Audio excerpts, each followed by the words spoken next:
ইউনিয়নে আমার মাথার উপর 130টা শিলা এখনও রয়েছে।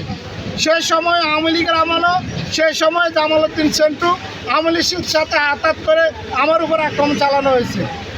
তৎকালীন চেয়ারম্যান ছিল আরফিন সহকারে, আরও যুবলীগ ছাত্রলীগের আরও সন্ত্রাসী তারা ছিল। র্যাবে অনেকদেরকে করস ফায়ার দিয়েছে, অনেক সন্ত্রাসী করস ফায়ার দিয়েছে। ওদের সাথে সেন্টুসো হাত মিলে আমাকে হত্যার উদ্দেশ্যে তখন হামলা করা ছিল। আজকেও ঠিক এই ঈদের আগ মুহূর্তে দলের বাপ মূর্তি নষ্ট করার জন্য এই জামালউদ্দিন সেন্টু কিশোর গ্যাং দিয়ে বাজারে বিশৃঙ্খলা সৃষ্টি করার একটি ফায়দারা করছে। কিন্তু আমরা বিশৃঙ্খলাতে বিশ্বাসী না, আমরা শান্তিতে বিশ্বাসী। আমরা শুধু এই সার্কেলের পদত্যাগ চাই।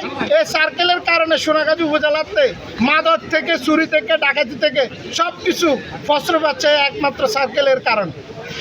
ধন্যবাদ সবাইকে। তারা ছাত্রলীগকে ছাত্রদল বানিয়েছে, তারা আজকে পুলিশের কাছে বাধা দিয়ে ওই আসামিকে চিনিয়ে নেয়।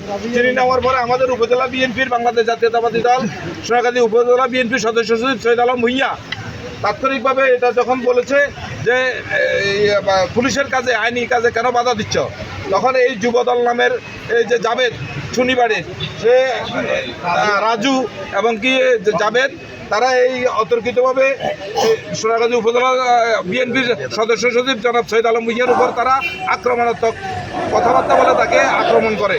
তখনই আমাদের এই সোনাগাজীর উপজেলা ছাত্রদল, যুবদল, আমরা যেখানে ছিলাম, আমরা খবর পেয়ে এখানে আসে সুসংগঠিত হয়ে আজকে এটার প্রতিবাদ জানিয়েছে। এমনকি আমরা অবিলম্বে এই কিশোর গ্যাং যারা নেতৃত্ব দিচ্ছেন, যারা ছাত্রলীগকে ছাত্রদল বানিয়ে আমাদের দলের বদনাম করছেন, অবিলম্বে তাদের দৃষ্টান্তমূলক শাস্তি চাই এবং কি যারা দোষী সাব্যস্ত হবে তাদেরকে আইনের আওতায় এনে তাদেরকে অনতিবিলম্বে গ্রেপ্তার চাই আমরা। সার্কেলের দাবিতে আপনাদের নেতাকর্মীরা যে বিক্ষোভ করলো, এখানে সার্কেলের পদত্যাগের দাবিটা আপনারা এখন আমাদের যে যারা নেতৃবৃন্দ রয়েছেন তারা অনেকে অবগত হয়েছেন। ছাত্রদল, যুবদল অনেক সময় বিভিন্ন রকম মানুষ প্রতিকার পেতে থানায় যায়। তারা দেখে যে এই ছেলেগুলা নাকি আমাদের যে সার্কেল স্যার আছেন ওনার সাথে নাকি বসে কথা বলে, ওনার সাথে আড্ডা মারে, ওদের ক্ষোভ। এই জন্য এই সার্কেলের প্রতি, আমাদের এই প্রশাসনের প্রতি তারা অনীহা এবং ক্ষোভ প্রকাশ করতেছে।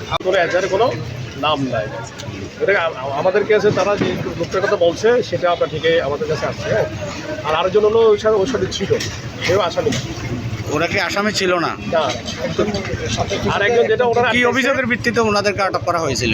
ওনারা যে মূলত হলো যে একটা ছেলেকে আহত করছিল, তার বোনের সাথে একটা সম্পর্ক ছিল, ওই জেল ধরে ওই ধরনের একটা মামলা হয়েছে। ওখানে একজনকে আসামি করছে, বাকিরা অজ্ঞাত। এখন তারা বলতেছে ওই একজনকে আটক করছে, ওই ছেলের এই ঘটনার সাথে জড়িত। আগে আমরা আসলে ঘটনার সাথে জড়িত কিনা এটা জিজ্ঞাসাবাদ ছাড়া বলা সম্ভব না। এটা আমরা যাচাই করার জন্য আমাদের একটা টিম আসে। যে ছেলেকে তারা আটক করছে সন্দেহের ভিত্তিতে ওই ছেলেকে আমরা আটক করে নিয়ে যাই জিজ্ঞাসাবাদের জন্য। আর অন্য যার কথা বলতেছে সে ওই ছেলেটার সাথে ছিল, এই ছেলে ঘটনার সাথে জড়িত বলে তারা আমার জানায় নাই। আর আমাদের কাছে যাকে দিয়েছে সে ঘটনার সাথে জড়িত কিনা এটা আমরা যাচাই করে ব্যবস্থা করি।